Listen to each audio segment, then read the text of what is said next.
York. Buenos días, capital humano. Muy buenos días. Espero estén todos muy bien, descansados, contentos, tranquilos. Tómense esto con calma, por favor, ¿sí?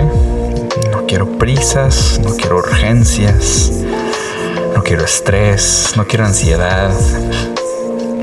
Toda esta supuesta urgencia que se nos ha impuesto ideológicamente es falsa.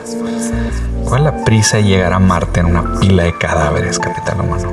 ¿Cuál es la prisa de llegar a Marte en una pila de cadáveres? En los cohetes fálicos de Elon Musk, Jeff Bezos y Richard Branson. ¿Cuál es la puta prisa de llegar a Marte en una pinche asquerosa y hedionda pila de cadáveres humanos?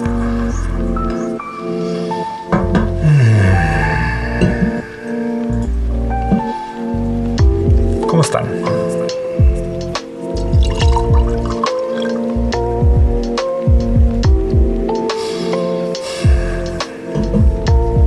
Es importante que sepan que este video está hecho en un formato intencionalmente adictivo para generar dinero de monetizaciones en una plataforma digital que roba tus datos para generar ganancias.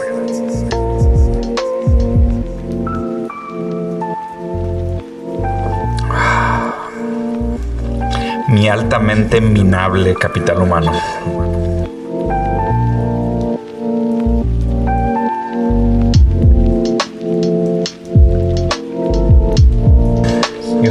Hoy les voy a platicar un poquito sobre Kant, Deleuze y el por qué me parece tan importante esta idea del pensamiento crítico.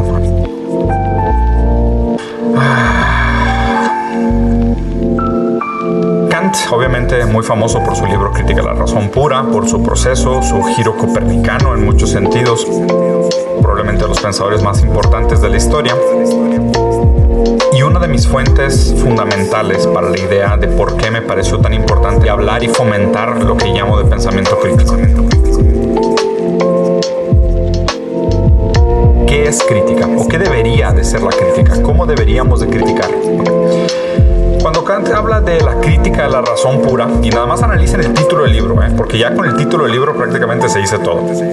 Crítica a la razón pura. ¿Existe tal cosa como una razón pura?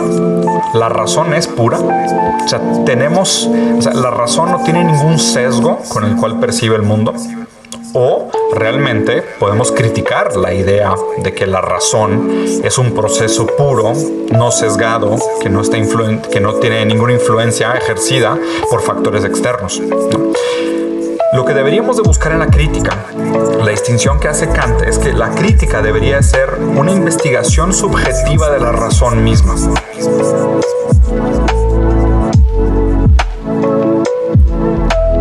Deberíamos de investigar cómo funciona el proceso de razón, versus tradicionalmente lo que se hacía, que era una investigación dogmática o objetiva de las cosas. La idea de crítica que quiero construirles hoy es la importancia de entender cuáles son los supuestos a priori sobre los cuales nosotros podemos hacer aseveraciones, hacer enunciados o observar el mundo, versus simplemente decir no.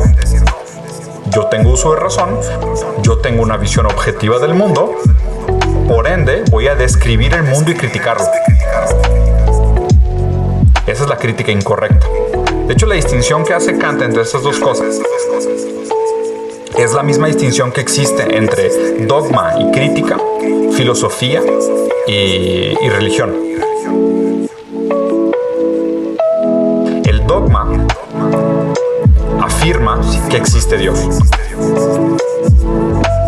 El dogma afirma que existe Dios. O inclusive al revés. El dogma afirma que no existe Dios.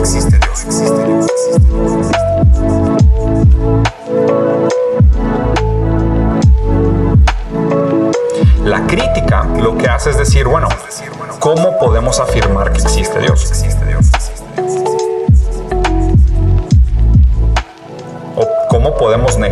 existencia de Dios.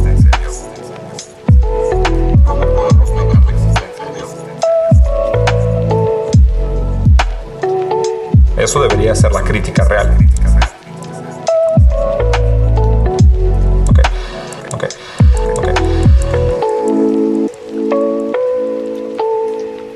La religión contra filosofía hace lo mismo. La religión trata de decir, estas son las características que tiene un Dios. Es bueno, es noble, omnipotente, omnipresente, omnisciente. Es bueno, es noble, omnipotente, omnipresente, omnisciente.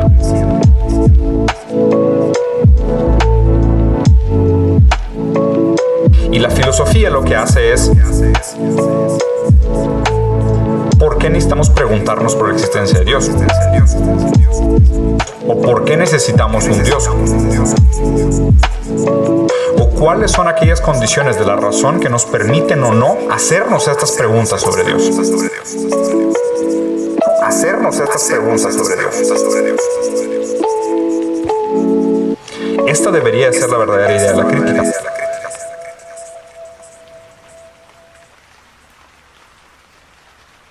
De hecho, ya con esta distinción, esta primera distinción que les quería marcar, la diferencia entre crítica como la investigación subjetiva de la razón como proceso versus crítica como la investigación dogmática o objetiva de lo que podemos ver en el mundo.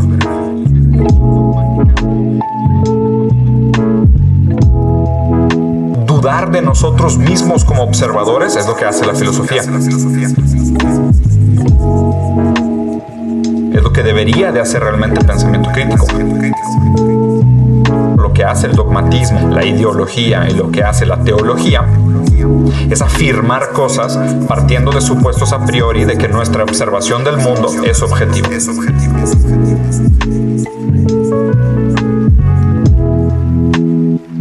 Kant en su momento, con lo que se sabía del mundo en este momento, con el avance de la ciencia, el avance de la historia del pensamiento hasta su momento, hizo un gran giro copernicano de poner esta idea de la crítica sobre la razón pura.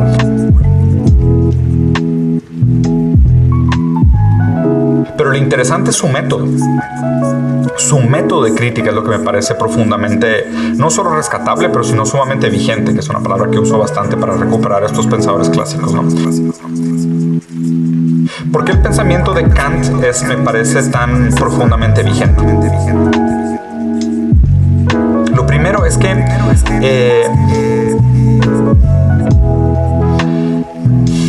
la crítica nosotros la deberíamos de usar para evidenciar cuáles son aquellos factores contingentes y condicionantes para que exista la razón.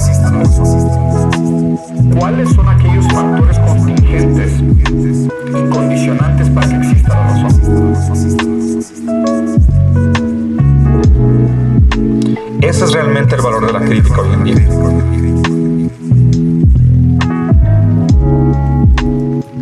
Criticar no es decir que algo está bien o está mal. Criticar es evidenciar cuáles son aquellos supuestos a priori o contingentes sobre los cuales se afirma lo afirmado. Sobre los cuales se afirma lo afirmado.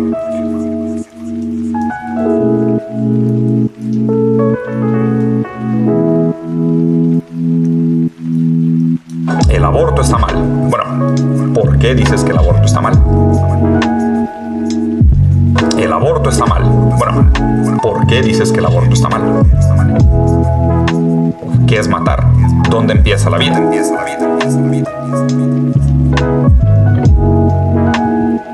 Yo soy a favor de los derechos LGBT. ¿Qué son derechos? ¿Qué es la comunidad LGBT? ¿Por qué presupones que apoyarlos es lo correcto?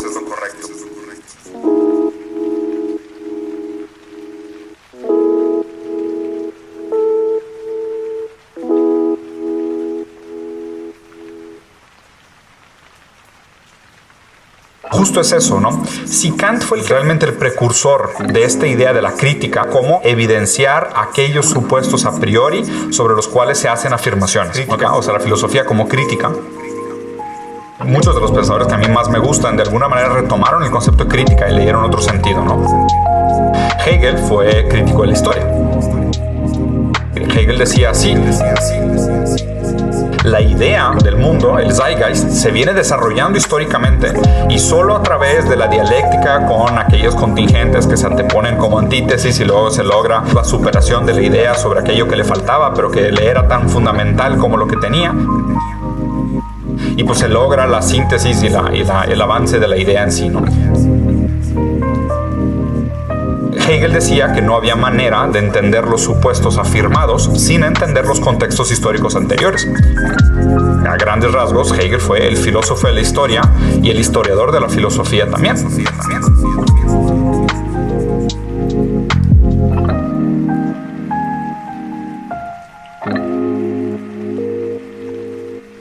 Las afirmaciones que se han hecho históricamente en el mundo siempre tienen un contingente histórico.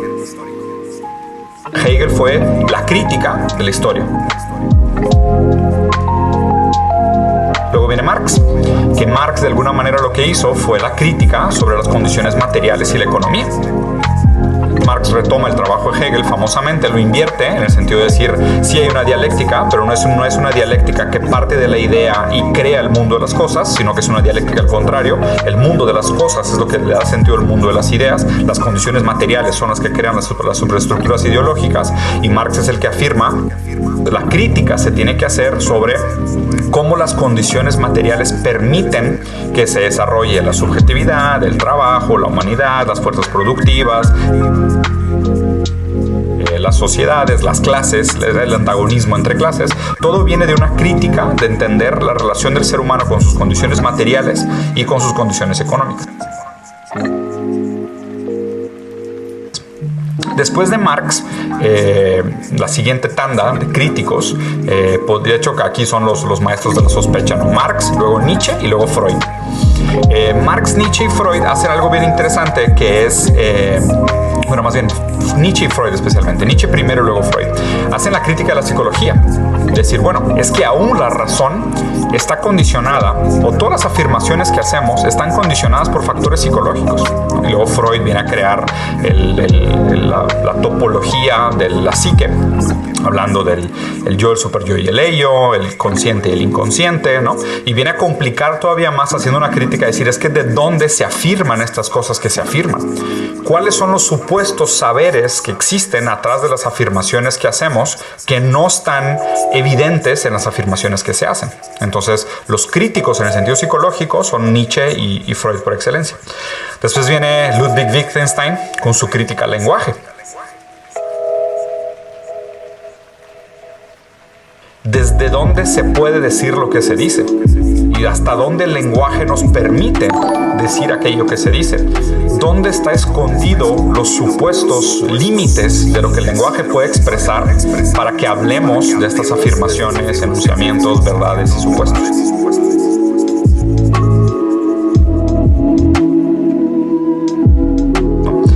Después de Wittgenstein podríamos hablar, por ejemplo, de Foucault, que hacía una crítica del poder, sobre cómo el poder permitía o no que algunas cosas se dijeran o se constituyera una noción de historia o de los conceptos o de los símbolos sobre lo que se puede o no se puede decir. O sea, Foucault siempre decía que tenemos que estar conscientes de los lugares de enunciación, o sea, desde dónde se dice lo que se dice, desde cómo el poder sesga lo dicho. Nosotros no podemos leer una frase sin pensar que esta frase que estamos leyendo la dijo alguien desde algún lugar.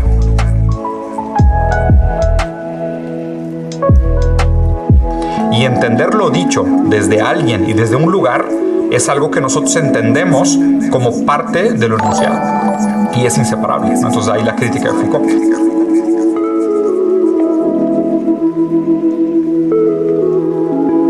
Después, por ejemplo, viene la crítica de Baudrillard, que es una crítica al universo referencial de los símbolos, de los signos, ¿no? Ya como postestructuralista junto con Lacan. Y pues más recientemente viene Zizek, con esta idea de la crítica a la ideología. La ideología dominante tiene una serie de supuestos a priori que no vemos. Cuando nosotros hablamos de que el mundo funciona de una cierta manera o de otra manera, hay toda una serie de supuestos anteriores que están implícitos en lo enunciado. Y para eso es importante el pensamiento crítico. Recuerden esto, el pensamiento crítico lo que tiene que hacer es evidenciar aquellos supuestos a priori que están implícitos en el enunciado. Este es el verdadero trabajo de la crítica. El verdadero trabajo del pensamiento crítico es ese. Es evidenciar los supuestos implícitos a priori de lo afirmado. No tanto simplemente decir esto está bien, esto está mal, sino sobre qué se está basando lo dicho para decir que está bien o decir que está mal. Les voy a leer una frase de Foucault. Criticar no es decir que algo está bien o mal, sino revelar aquellos supuestos anteriores sobre lo que se basa lo afirmado. Ser crítico es mostrar que las cosas no son tan autoevidentes como pensamos. Criticar es hacer que los gestos faciales sean algo difícil. Vean qué hermosura de frase. Criticar no es decir que algo está bien y está mal. O sea, hacer un juicio de valor moral, criptomoral aparte, porque ni siquiera la gente asume que está haciendo un juicio de valor moral, sino que la gran mayoría de la gente toma criticar como hacer un criptomoralismo, ¿no? O sea, es fingir que realmente no están moralizando su juicio sobre las cosas, sino que transforman su moral de razón y dicen que su crítica es razonable cuando realmente nada más es un criptomoralismo, ¿ok? Entonces, criticar no es decir está bien o mal. Criticar es evidenciar los supuestos anteriores sobre lo que se dice. Si tú dices que deberíamos de buscar la libertad, pues ¿a qué te refieres con libertad? O sea, obviamente lo primero que te están diciendo es que creen que somos libres. Entonces, ¿a qué te refieres con ser libres? ¿Somos realmente libres?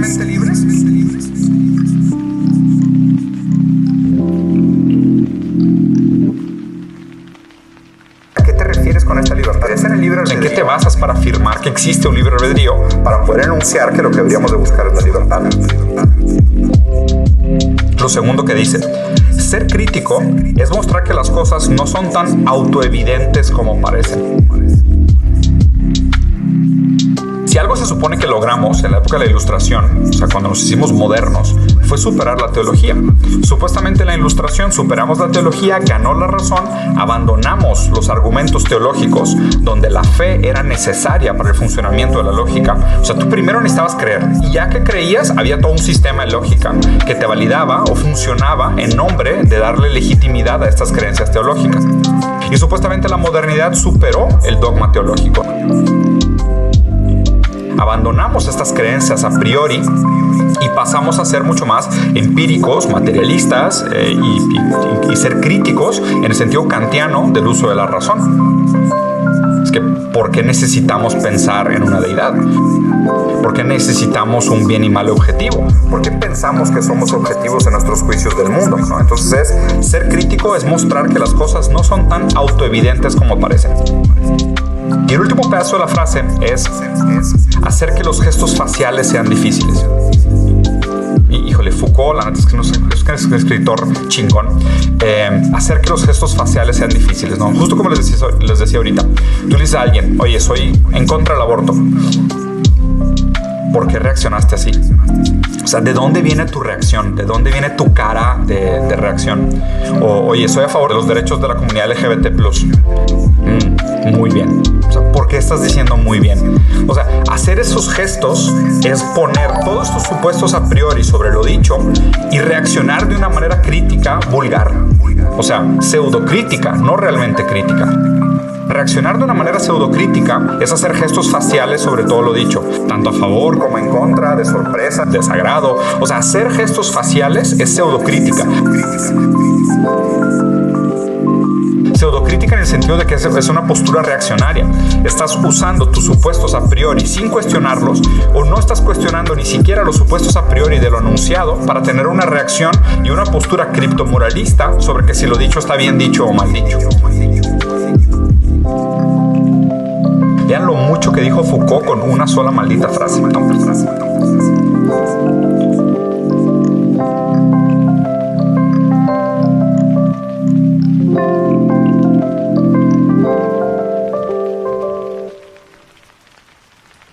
En esta idea de evidenciar aquellas cosas que son autoevidentes, adivinen qué país en el mundo tiene la frase verdades autoevidentes en su constitución. Estados Unidos.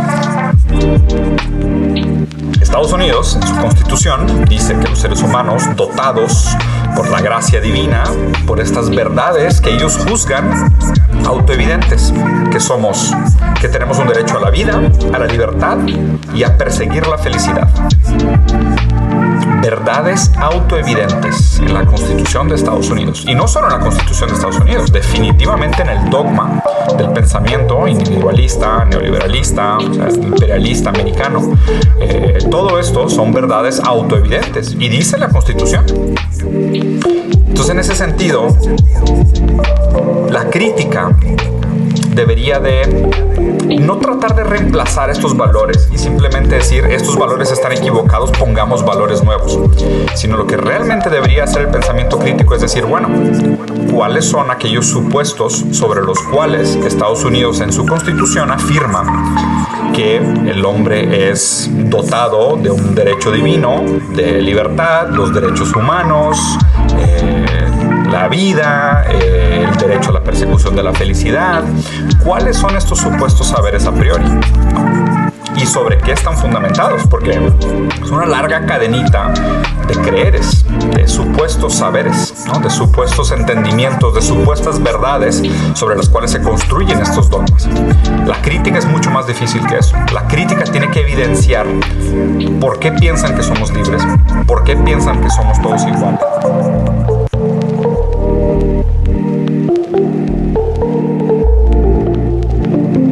¿Por qué piensan que somos libres?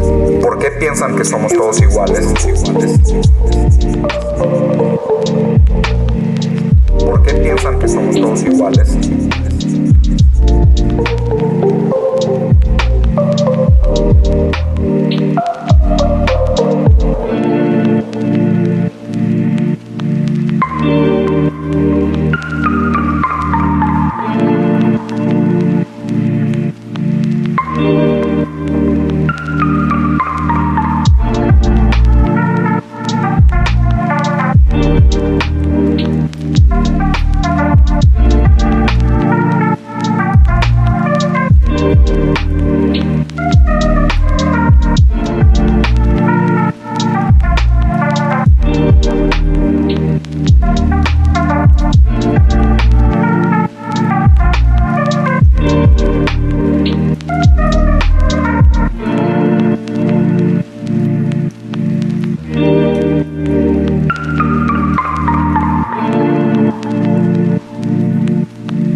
¿Por qué necesitan de un Dios que dé lugar a esta supuesta legitimidad de la igualdad?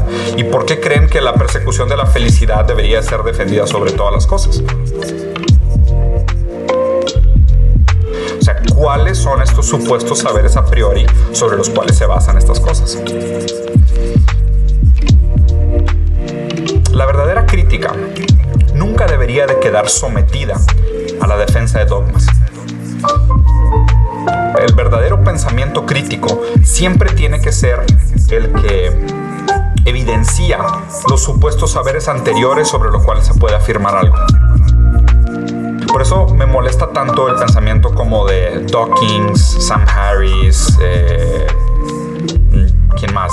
Shapiro, Jordan Peterson, ¿no? Porque son estos yes-sayers, o sea, no son intelectuales reales, o sea, simplemente le están dando legitimidad al dogma anterior, que justo me parece que es mucho lo que pasó con los intelectuales y a muchos antiguos filósofos, que lo único que hacían era darle legitimidad a lo enunciado, sin nunca criticar, en el sentido kantiano, de evidenciar los supuestos saberes a priori de lo enunciado. El verdadero trabajo de la crítica es evidenciar estas supuestas verdades autoevidentes sobre las cuales se dicen las cosas. Aquí realmente la conclusión, y de hecho esto lo he comentado mucho en muchos otros videos, ¿no? Hay una frase de Bruno Latour que me encanta, que es que nunca fuimos modernos. O sea, lo que se refiere con nunca fuimos modernos es que nunca realmente ganó la razón en contra de la teología, sino que sustituimos un dogma teológico fundamentalmente cristiano, católico, apostólico, lo sustituimos por un supuesto objetivismo donde ganó la razón, donde ganó el hombre económico, la toma de decisiones en nombre de maximizar las ganancias y minimizar las pérdidas. Ganó esa supuesta razón, ¿ok? Y se tomó como autoevidente, ¿no? De que sí, claro, la naturaleza humana es económica. Y eso es como es una verdad autoevidente, todo lo demás se construye sobre esto. Y Bruno Latour dijo, no, pues que nunca fuimos modernos, porque el liberalismo está fundado sobre una serie de supuestos que tienen una serie de fallas argumentativas. Y ni siquiera el trabajo del crítico es decir, no, es que eso no es, deberíamos sustituirlo por esto otro, sino que deberíamos de decir, oye, ¿cuáles son aquellas cosas que creen saber desde antes para poder afirmar esta supuesta libertad, este supuesto individualismo, este supuesto hombre que se hace a sí mismo? O sea, ¿cuáles son aquellas cosas que están antes sobre las cuales se puede afirmar esto? Entonces, en este sentido, a la crítica de Bruno Latour de Nunca Fuimos Modernos, pues necesitamos una nueva ilustración. Ahora sí necesitamos tratar de ser modernos nuevamente. Superar el nihilismo del posmodernismo y llegar a algún tipo de metamodernidad, de superar esta incapacidad de hacer afirmaciones verídicas, eternas y trascendentes, y entender pues, la construcción del conocimiento como un proceso trascendental, que es fundamentalmente distinto.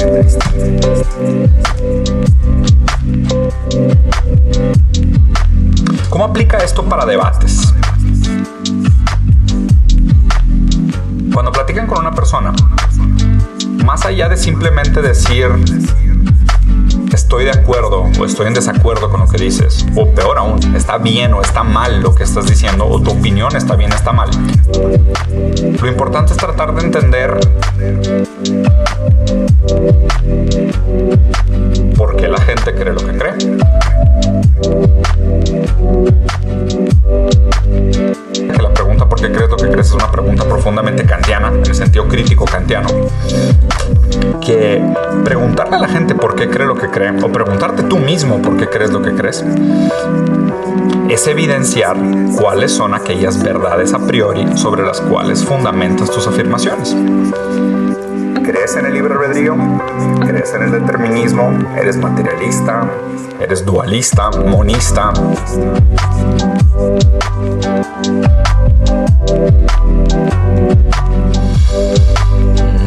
Interesante pensar todo ese tipo de cosas, ¿no? Entonces, más allá de simplemente meterte a los trancazos de estoy a favor o en contra de tal tema, estoy a favor o en contra de tal ismo, estoy a favor o en contra de tal ideología, más bien el nivel de las discusiones que deberíamos de tener nosotros que defendemos el pensamiento crítico es una crítica kantiana. ¿Cuáles son aquellos supuestos saberes a priori que tú usas para construir tus afirmaciones? Y todos estos críticos de la historia, que creo que Zizek es uno de los que mejor lo hace ahorita. Zizek habla de la crítica de la ideología. ¿Cuáles son los supuestos saberes de la ideología? Foucault es un crítico del poder. ¿Cuáles son los supuestos saberes del poder? Cómo el poder determina lo que puede y no saberse, o lo que puede o no enunciarse, o cómo las posiciones de poder determinan qué tanto uno puede hablar o no hablar de las cosas. Lacan, Wittgenstein, ¿no? O sea, cómo los propios límites del lenguaje permiten o no que algo sea dicho o no sea dicho. Freud, tu estructura psíquica, cómo afecta lo que dices, o lo que enuncias, o lo que crees. Marx, cómo las condiciones materiales y económicas permiten la afirmación o la constitución o el desarrollo de las sociedades, de las dinámicas de productividad y demás. O Hegel, cómo la historia condiciona lo que nosotros creemos en un diferente momento histórico. Cómo estos factores contingentes juegan un papel determinante en las afirmaciones que hacemos como bien y mal, verdad y mentira, moral y inmoral, ética no ética, es el tipo de cosas. Y cada vez que yo digo pensamiento crítico, a eso me refiero. Crítica es eso, no es decir que algo está bien o está mal, me gusta o no me gusta, estoy de acuerdo, estoy de desacuerdo, feo, bonito, bueno, barato, lo que tú quieras.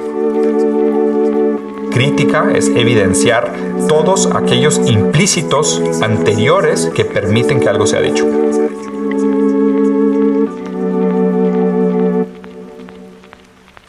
botones.